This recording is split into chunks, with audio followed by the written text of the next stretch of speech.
The desert heat pressed down like a weight on everyone's shoulders at Forward Operating Base Whiskey. Located in the heart of Afghanistan's Helmand province, the base had become home to over 300 American soldiers who lived each day knowing that beyond the concrete barriers and razor wire, danger waited in every shadow. Staff Sergeant Marcus Rodriguez had been deployed for 8 months, and like many of his fellow soldiers, he had developed his own ways of dealing with the constant stress. At 26, Marcus was known throughout his unit as the Joker, the guy who could make everyone laugh even when mortar rounds were falling nearby.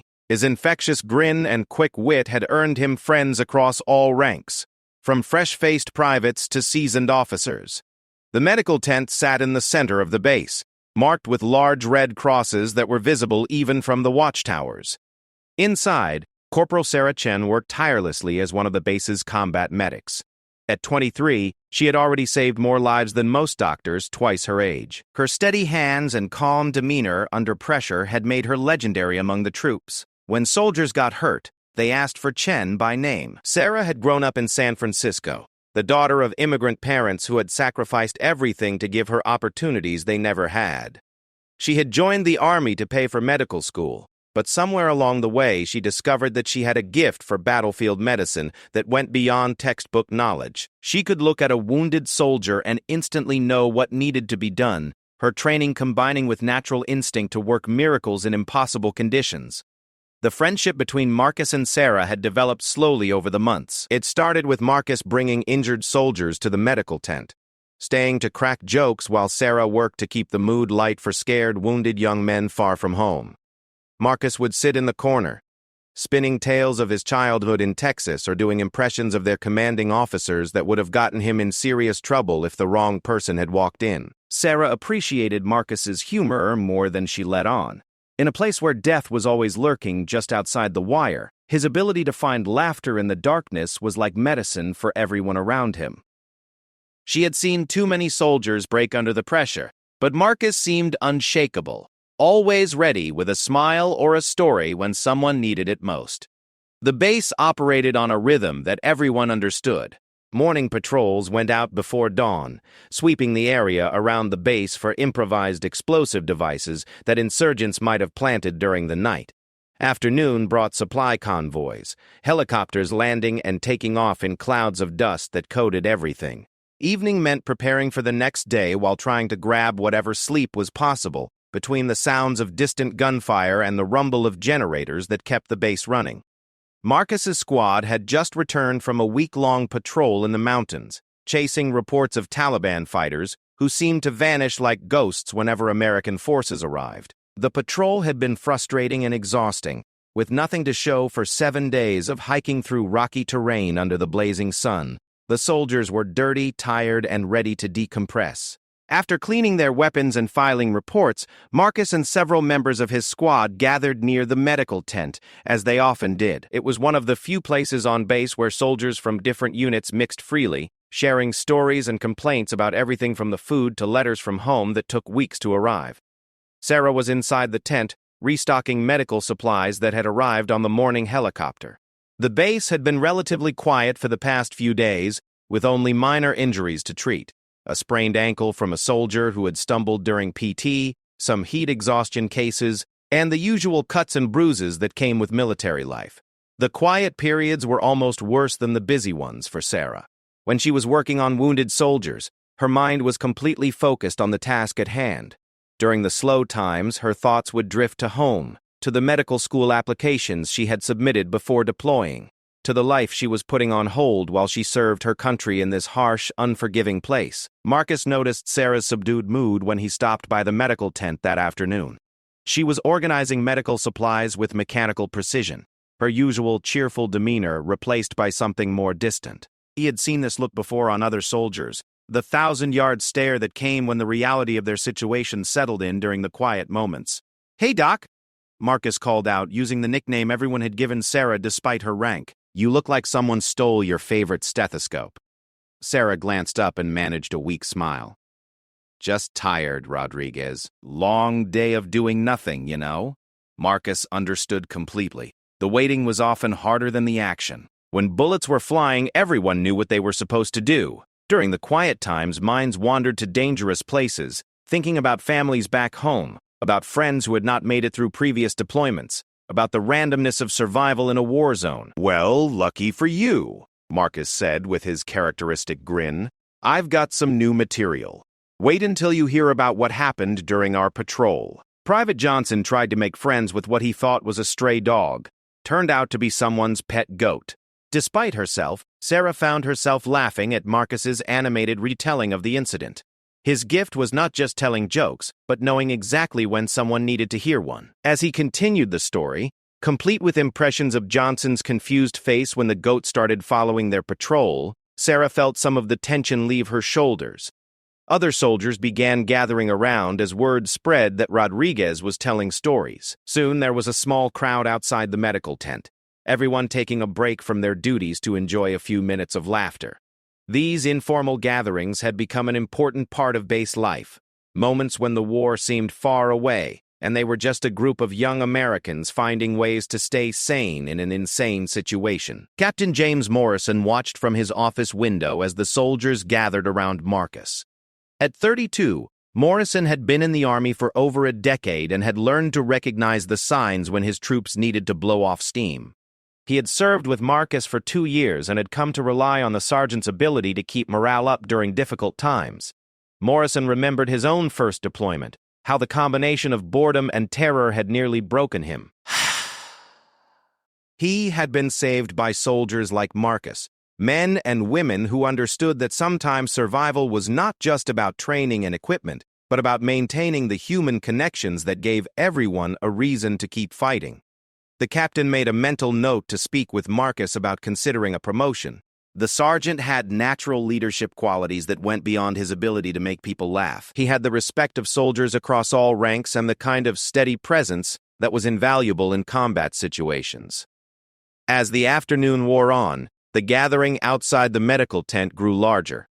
Soldiers from different units mixed together, sharing stories and complaints, finding common ground in their shared experience of military life in a war zone. For a brief time, the boundaries between ranks seemed less important as everyone simply enjoyed being human together.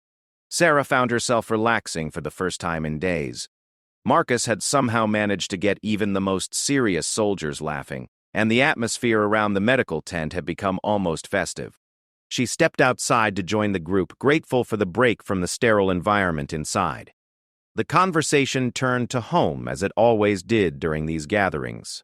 Soldiers shared photos on their phones, talked about plans for when their deployment ended, and painted pictures of America that seemed impossibly far away from the dust and heat of Afghanistan.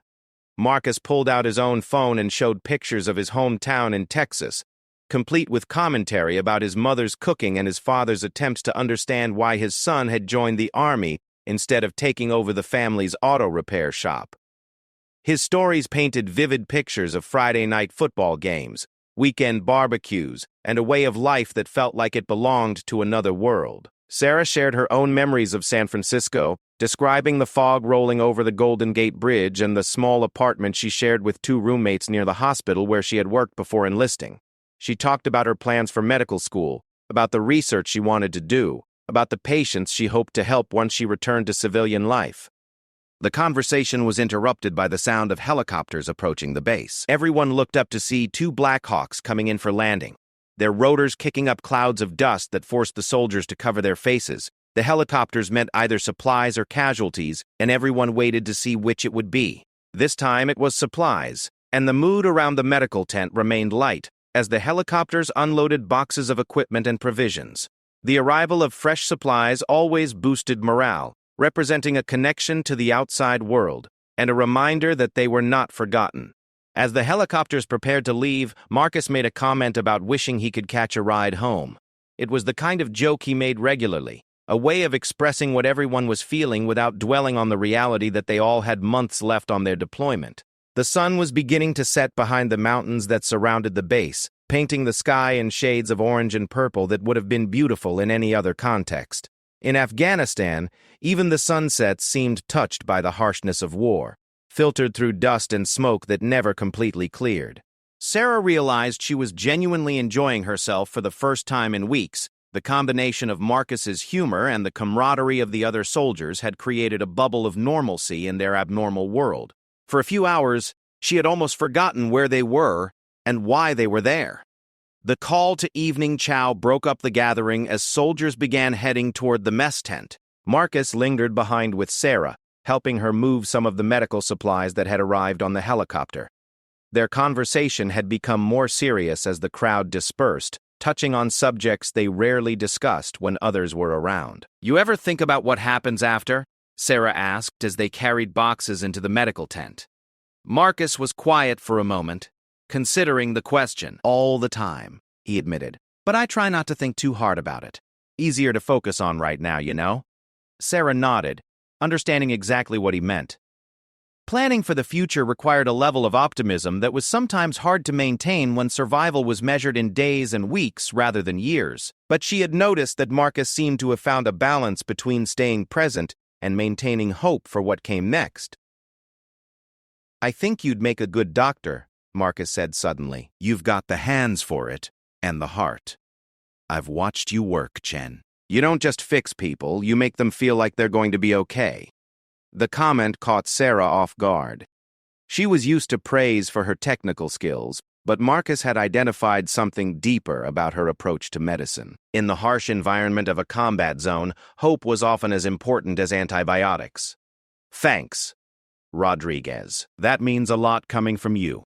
As they finished moving the supplies, Sarah found herself thinking about the future in a way she had not allowed herself to do in months. Marcus's confidence in her abilities had rekindled something she had pushed aside, the belief that she could make a real difference in the world beyond this base, beyond this war. The evening passed quietly, with both of them on duty but finding excuses to check on each other throughout the night. It was the kind of friendship that had developed naturally in the pressure cooker environment of deployment, based on mutual respect and the shared understanding of what they were all going through together. Neither of them could have predicted that within 24 hours, everything would change in a way that would test not just their friendship, but their ability to live with the consequences of a single moment's decision. The laughter and camaraderie of that afternoon would soon seem like memories from another lifetime, replaced by a reality neither of them was prepared to face. The stage was set for a tragedy that would begin as a joke and end with lives forever altered. A reminder that in war, the line between humor and horror is often thinner than anyone wants to believe. The next morning dawned with the same oppressive heat that greeted every day at Forward Operating Base Whiskey. Sarah Chen woke before her alarm, as she had trained herself to do during her months of deployment. The medical tent never truly slept, and she had learned to grab rest whenever possible while keeping one ear open for emergencies. Marcus Rodriguez was already up, having pulled guard duty during the early morning hours. The base operated on a rotation system that kept soldiers on different schedules. But Marcus had volunteered for extra shifts lately, claiming he slept better during the day when the base was busy and loud. The truth was that he had been having nightmares about home, dreams where he arrived back in Texas to find everything changed. Everyone moved on without him. The morning routine at the base followed a familiar pattern. Soldiers emerged from their quarters like desert animals, moving slowly until the coffee began to work its magic. The mess tent served the same breakfast every day: powdered eggs, hash browns that tasted like cardboard, and bacon that was either burned or undercooked, never anything in between. Marcus grabbed his breakfast and headed toward the medical tent, where he knew Sarah would be starting her day with inventory checks and equipment maintenance. Their friendship had become one of the constants in his deployment, a relationship that provided stability in an environment where everything else seemed temporary and uncertain. Sarah was indeed checking supplies when Marcus appeared with 2 cups of coffee that passed for decent by military standards. She accepted the offering gratefully, having learned that the small gestures of friendship meant more in a war zone than grand declarations ever could. "Sleep okay?" Marcus asked, settling down on an empty ammunition box that served as an impromptu chair outside the medical tent. "Same as always," Sarah replied, which they both understood meant not very well. "You? Like a baby. A baby with PTSD and trust issues. But still." Sarah laughed despite herself. Marcus had a way of making even their shared trauma seem manageable through humor. It was a coping mechanism she had come to rely on more than she cared to admit. The morning passed quietly, with both of them attending to their respective duties while maintaining the easy conversation that had become natural between them. Marcus helped Sarah organize medical supplies while she listened to him practice the speech he would give at his sister's wedding when he returned home. "I figure I'll start with something about how Maria always said she'd marry the first guy who could make her laugh harder than I could," Marcus said, arranging bandages with military precision. "Then I'll tell the story about how she met Dave when he rear-ended her car, and she was so busy yelling at him that she didn't notice he was crying because his dog had just died." Sarah found herself smiling at the mental image. Marcus had a gift for storytelling that went beyond simple humor. He could make people care about characters they had never met, drawing them into narratives that felt real and immediate. "Your sister sounds like she can handle herself," Sarah observed. "Oh, she's tougher than I am. Always has been. Used to beat up kids who picked on me in elementary school until I got big enough to return the favor." The conversation was interrupted by the arrival of several soldiers from Marcus's unit, including Private Danny Johnson, the same soldier who had mistaken a goat for a dog during their recent patrol. Johnson was 19 years old and had been deployed for only 3 months, still eager to prove himself to the more experienced soldiers. "Hey, Sergeant Rodriguez," Johnson called out. "We're heading to the range for some target practice. Want to come show us how it's done?" Marcus considered the invitation. The shooting range was located on the far side of the base, a series of targets set up against a natural hillside that provided a safe backdrop for weapons training. Regular practice was mandatory for all soldiers, but many used it as an opportunity to decompress, finding something therapeutic about the precision required for marksmanship. "Sure," Marcus replied. "Doc, you want to come watch me embarrass these kids?" Sarah shook her head. "I've got inventory to finish and someone needs to be here in case anyone decides to shoot themselves in the foot." "Your loss," Marcus said with a grin. "I'm feeling lucky today."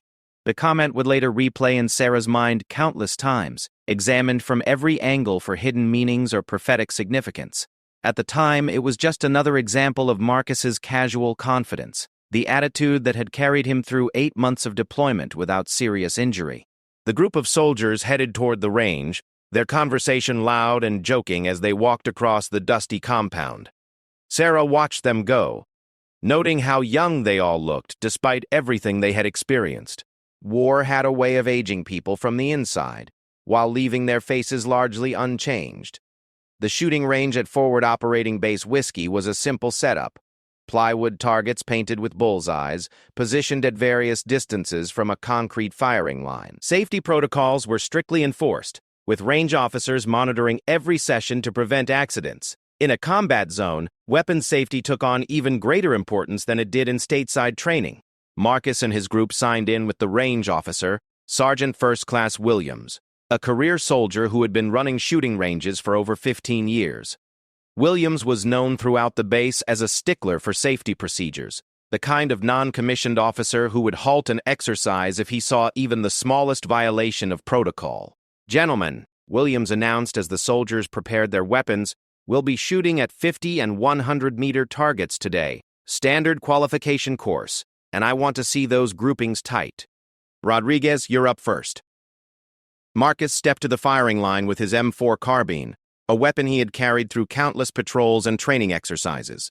The rifle was perfectly maintained and zeroed to his preferences, an extension of himself that he could operate with muscle memory even in complete darkness. The first string of fire went smoothly, with Marcus placing all his rounds within the required scoring rings. His shooting was precise but not exceptional, good enough to maintain his marksmanship qualifications without showing off. He had learned early in his military career that it was better to be consistently competent than occasionally brilliant. "Nice shooting," Johnson commented as Marcus stepped back from the line. "My turn to show you how it's done." Johnson's enthusiasm was infectious, and the mood at the range remained light as each soldier took their turn at the targets. The familiar routine of loading magazines, assuming firing positions, and calling out scores created a rhythm that was almost meditative. Sarah, meanwhile, had finished her inventory and was using the quiet time to write a letter to her parents. Communication with home was irregular at best, dependent on internet connections that came and went without warning. and mail service that could take weeks to cross the ocean.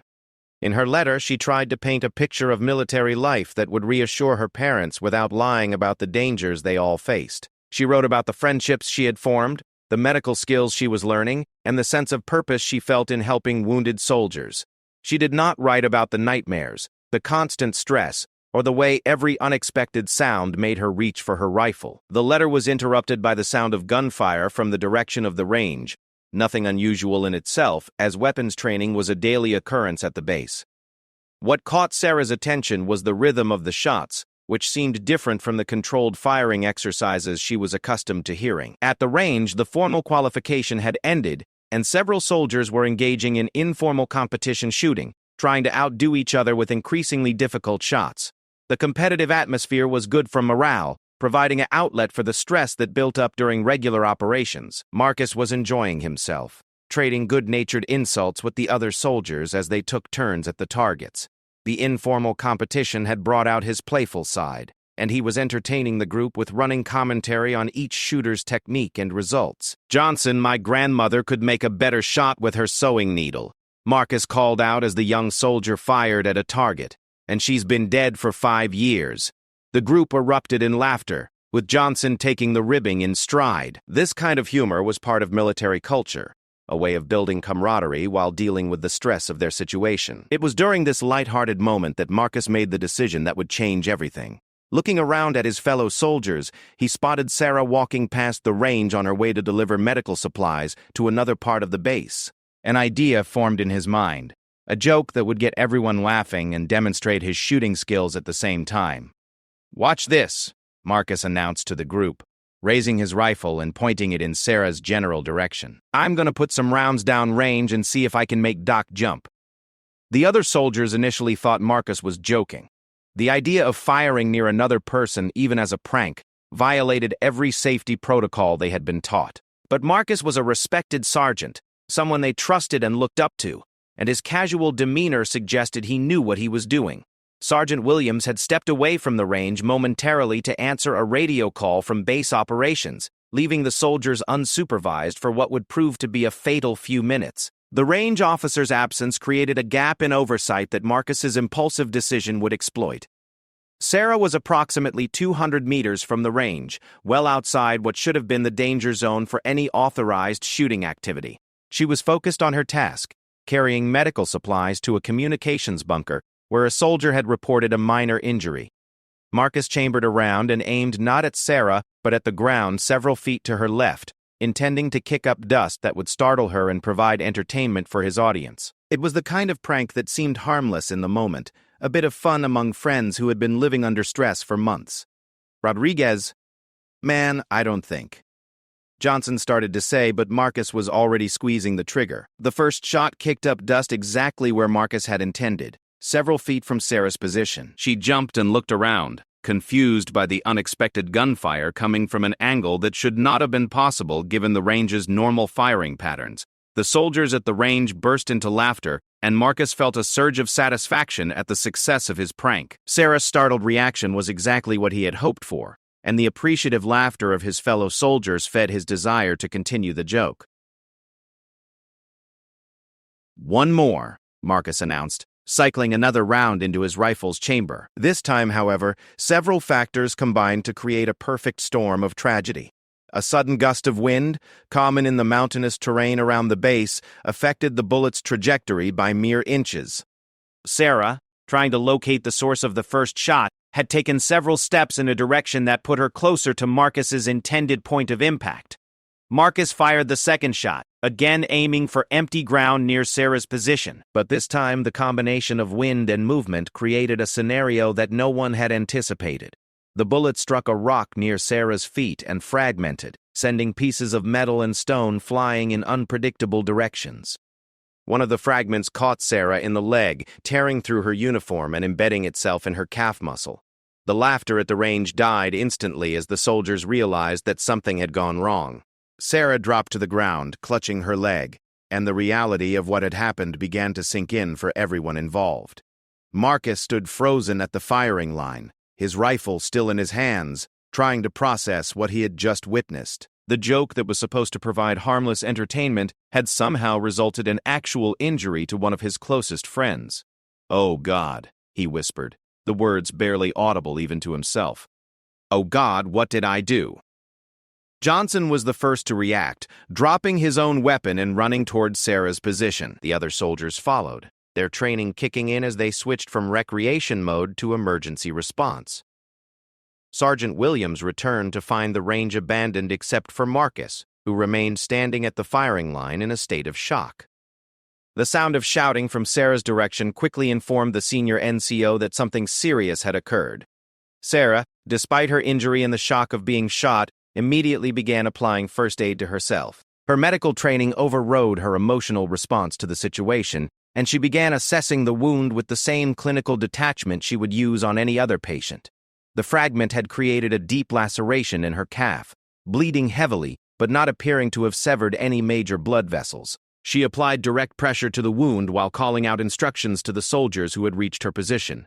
"I need gauze and a pressure bandage," she called out, her voice steady despite the circumstances.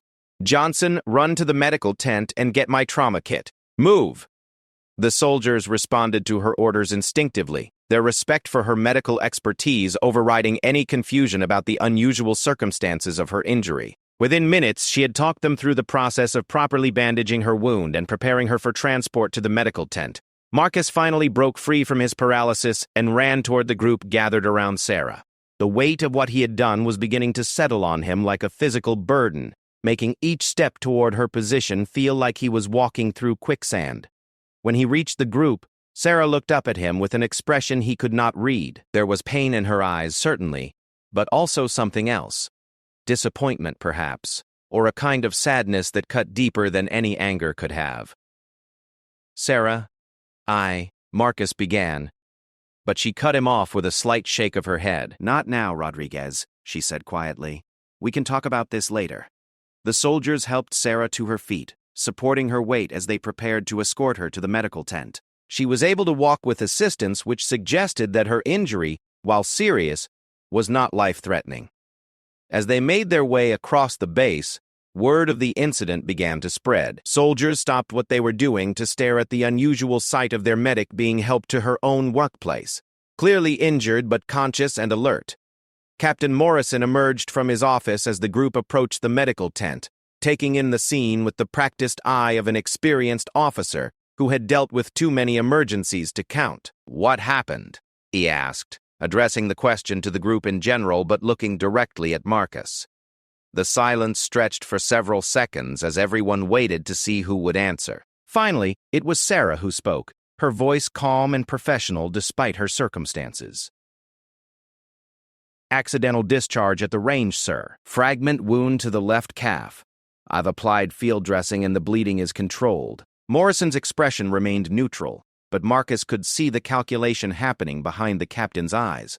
The officer was already thinking about reports, investigations, and consequences, all the administrative machinery that would inevitably follow any incident involving weapons and injuries. "Rodriguez," Morrison said, his voice carrying the authority of command. "My office in 1 hour. Williams, I want a full report on range operations and safety protocols." The captain's tone made it clear that this was not a request, and Marcus nodded his acknowledgement while helping to get Sarah settled in the medical tent where other medics could properly assess and treat her injury. As Sarah was examined and treated by her colleagues, Marcus stood outside the tent, feeling more isolated than he had at any point during his deployment.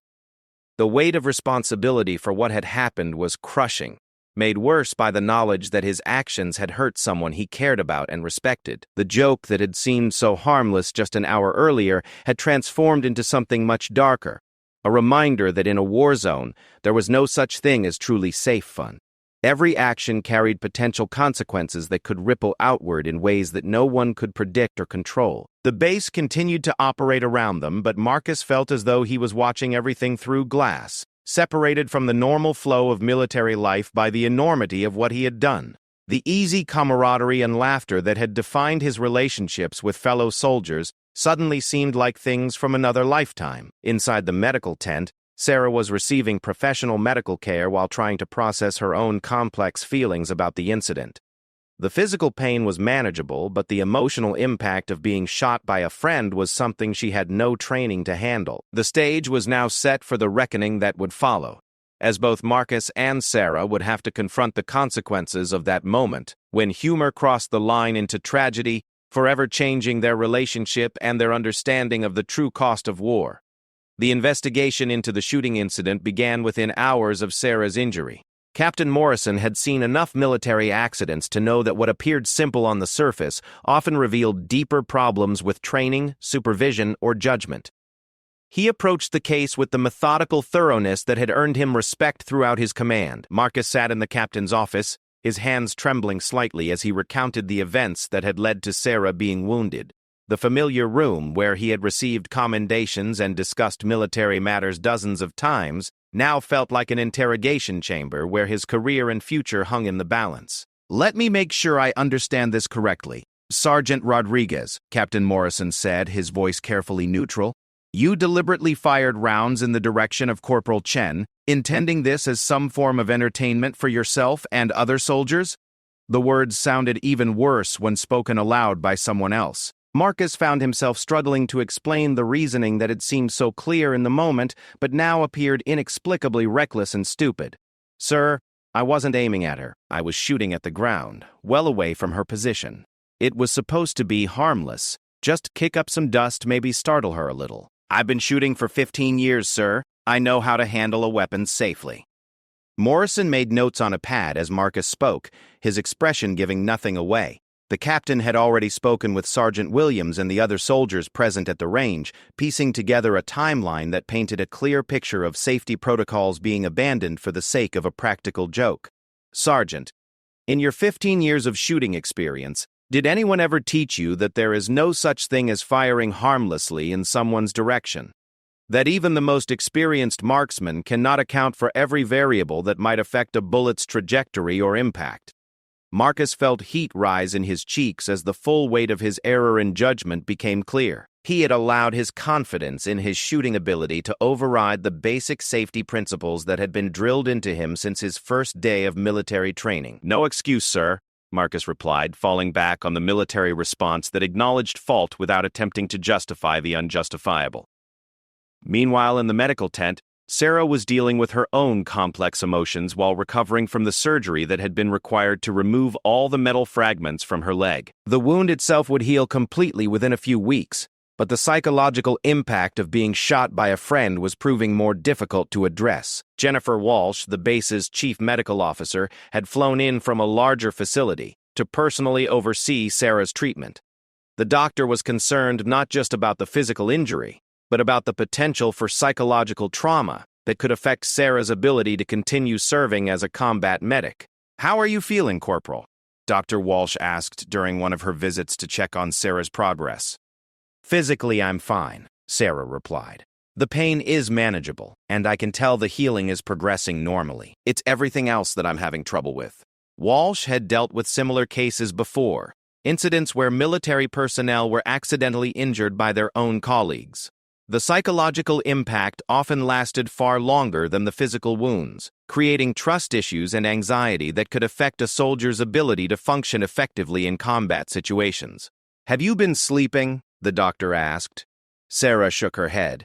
"Every time I close my eyes, I hear that gunshot. Not the pain or the impact, just the sound of the rifle firing when it shouldn't have been. It makes me jump every time I hear weapons fire now, even when I know it's just routine training." The conversation was interrupted by a knock on the tent flap. Marcus stood outside, still in his duty uniform but looking haggard and uncertain. He had been debating whether to visit Sarah for hours, unsure if his presence would be welcome or if it would make the situation worse. "Can I come in?" he asked quietly. Dr. Walsh looked at Sarah, who nodded reluctantly. The doctor made a tactful exit, leaving the two soldiers alone to confront the aftermath of the incident that had changed their relationship forever. Marcus approached Sarah's bed slowly, as if he were diffusing an explosive device. The easy familiarity that had characterized their friendship had been replaced by an awkwardness that neither of them knew how to navigate. "Sarah, Marcus began, then stopped, realizing that he had been preparing this conversation in his mind for hours, but still had no idea what to say. "I know you didn't mean for this to happen," Sarah said, saving him from having to find the right words. "I know you, Marcus. You would never intentionally hurt someone, especially not a friend." The understanding in her voice somehow made Marcus feel worse rather than better. He had been prepared for anger, accusations, or demands for an explanation. Sarah's calm acceptance of his intentions only highlighted the magnitude of what his poor judgment had cost. "But that doesn't make it okay," Sarah continued. "You made a choice to fire rounds near another person for fun. You decided that your entertainment was worth more than basic safety protocols. And I'm the one paying the price for that decision." Marcus sat down heavily in the chair beside her bed, the weight of responsibility settling on his shoulders like a physical burden. He had replayed the incident in his mind hundreds of times, examining every decision that had led to that moment, but he still could not fully explain why he had thought it was acceptable. "I keep thinking about all the things that could have gone wrong," Marcus said quietly. "What if the fragment had hit an artery? What if it had ricocheted into your torso instead of your leg? What if one of the other soldiers had been in the line of fire?" Sarah had been having similar thoughts, imagining scenarios where Marcus's joke could have resulted in permanent injury or death. The randomness of her relatively minor wound felt like a gift they had not deserved, a stroke of luck that had prevented tragedy from becoming catastrophe. "The worst part," Sarah admitted, "is that I trusted you completely. When I heard that first shot, I was confused but not really worried because I knew you were at the range. It never occurred to me that you might be shooting in my direction on purpose." The word trust hit Marcus like a physical blow. Trust was the foundation of every relationship in the military. The understanding that soldiers would look out for each other and make decisions that prioritized safety and mission success over personal amusement. "How do I fix this?" Marcus asked, though he suspected he already knew the answer. "I don't know if you can," Sarah replied honestly. "Maybe with time. But right now, I flinch every time I hear your voice. I know that's not fair to you, but I can't control it." The conversation was interrupted by the arrival of Sergeant First Class Williams, who requested to speak with both soldiers about the ongoing investigation. Williams had been tasked with conducting a thorough review of range safety procedures and determining what changes needed to be made to prevent similar incidents. "I've completed my interviews with all personnel who were present at the range," Williams informed them. "The facts of the case are clear, and my report will reflect that this incident resulted from a deliberate decision to violate established safety protocols." Marcus knew that Williams' report would likely end his military career. At minimum, he would face disciplinary action that would prevent him from advancing in rank. More likely, he would be discharged from the Army with a record that would follow him for the rest of his life. "Sergeant Rodriguez," Williams continued, "I need to ask you directly, do you understand why your actions were unacceptable, regardless of your intentions?" "Yes, Sergeant," Marcus replied. "There is no situation where firing a weapon in the direction of another person can be considered safe or appropriate. My experience with firearms should have made me more cautious, not more reckless." Williams nodded, making notes in his report. The senior NCO had no personal animosity toward Marcus, but he understood that military discipline required consistent enforcement of safety standards, especially when violations resulted in injury. Over the following days, the incident became the subject of intense discussion throughout Forward Operating Base Whiskey. Soldiers debated whether Marcus's actions constituted criminal negligence or simply poor judgment, whether his previously exemplary record should mitigate his punishment, and what the incident revealed about the psychological pressures of extended deployment. Some soldiers sympathized with Marcus, arguing that the stress of constant danger and boredom had led to an understandable lapse in judgment. Others felt that his actions were inexcusable precisely because he was an experienced soldier who should have known better. Sarah found herself at the center of these discussions, with soldiers approaching her to offer support, while also seeking her opinion about what punishment Marcus should face. She quickly grew tired of being asked to weigh in on decisions that were beyond her control and influence. "I'm not judge and jury," she told one group of soldiers who had gathered around her bed. "I'm just trying to heal and figure out how to move forward." Walsh recommended that Sarah be transferred to a larger medical facility in Germany for additional treatment and psychological counseling.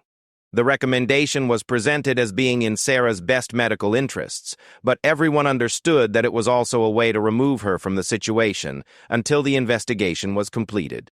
Sarah was conflicted about leaving the base.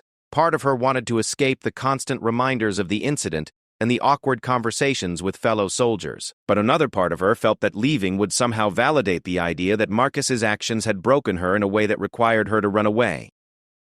"I became a medic to help soldiers," she explained to Dr. Frey. Walsh. "If I leave now, I feel like I'm abandoning that mission because of something that happened to me rather than something I did." Walsh understood Sarah's reluctance but was concerned about the long-term psychological effects of remaining in an environment where she was constantly reminded of her trauma. The doctor had seen too many soldiers try to tough out psychological injuries, only to suffer more severe problems later. Marcus, meanwhile, was dealing with his own form of isolation. Many of his fellow soldiers were treating him differently, some offering support while others seemed to view him as a liability. The easy camaraderie that had sustained him through his deployment had been replaced by an awkwardness that made every interaction feel forced and unnatural. Private Johnson, who had been present during the shooting, approached Marcus one evening as he sat alone outside his quarters. "Sergeant, I want you to know that I don't think you're a bad person," Johnson said. "What happened was terrible, but I know you didn't mean for anyone to get hurt." Marcus appreciated the young soldier's support, but it only reinforced his understanding of how completely his actions had changed the dynamics of his unit. Soldiers who had once looked up to him now felt the need to reassure him, a reversal of roles that highlighted how much trust he had lost. The formal charges against Marcus were filed 3 weeks after the incident. He was accused of negligent discharge of a firearm, reckless endangerment, and violation of established safety protocols. The charges were serious enough to result in a court-martial, though his attorney suggested that a plea agreement might be possible. Sarah testified at the Article 32 hearing that would determine whether Marcus would face a full court-martial. Her testimony was factual and unemotional, describing the events as she had experienced them without editorial comment about Marcus's intentions or character. "Sergeant Rodriguez fired 2 shots in my direction while I was walking across the base," she testified. "The second shot resulted in fragments that caused injury to my left leg. I believe his actions were intentional, though I also believe he did not intend for me to be injured." The hearing officer asked Sarah whether she felt Marcus should face criminal charges for his actions. "That's not my decision to make," Sarah replied. "I can only speak to what happened and how it affected me. The legal consequences are for others to determine." Marcus was ultimately allowed to plead guilty to reduce charges in exchange for accepting responsibility and agreeing to leave the army with an other-than-honorable discharge. The plea agreement spared him from serving time in military prison, but it also ended his career and would make it difficult for him to find civilian employment that required security clearance. The day before Marcus was scheduled to leave the base, he approached Sarah one final time. She was preparing to transfer to the medical facility in Germany, having ultimately decided that she needed distance from the situation to properly recover. "I know I don't deserve forgiveness," Marcus told her, "but I want you to know that I will spend the rest of my life regretting what I did to you. Not just because it ended my career, but because I hurt someone I cared about and respected."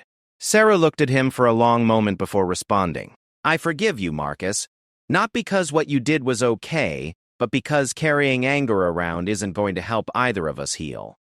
The forgiveness in her voice was genuine, but Marcus could also hear the distance that had grown between them. They would never again be the friends they had been before the incident. Never again share the easy trust and companionship that had sustained them through the hardest parts of their deployment. Marcus left Afghanistan 2 days later, flying home to Texas to face the challenge of rebuilding his life after losing everything he had worked toward for 8 years. The homecoming he had imagined so many times, the reunion with family, the celebration of successful service, was replaced by difficult conversations about what had gone wrong and what came next. Sarah spent 6 weeks at the medical facility in Germany, working with counselors to process the psychological impact of being accidentally shot by a friend. The physical wound healed completely, leaving only a small scar on her calf, but the emotional effects took longer to address.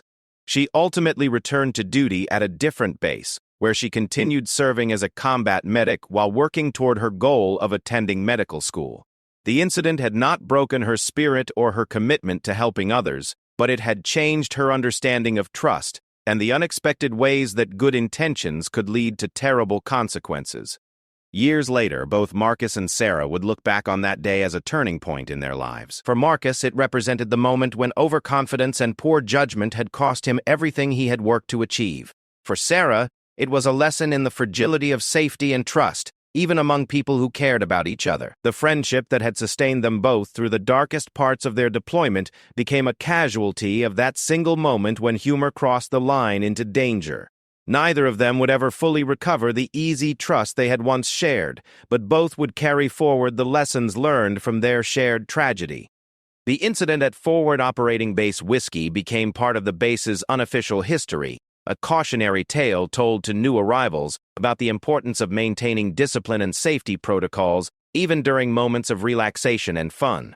It served as a reminder that in war zones there are no truly harmless jokes, only actions and consequences that can change lives forever. In the end, Marcus and Sarah both survived their deployment and returned home to build new lives shaped by their shared experience of how quickly everything can change. The laughter that had once bound them together was replaced by a deeper understanding of responsibility, trust, and the weight of decisions made in moments of poor judgment. Their story became a testament to the complex nature of forgiveness and healing, proving that sometimes the greatest courage is found not in facing the enemy, but in facing the consequences of our own actions and finding ways to move forward when trust has been broken and innocence has been lost.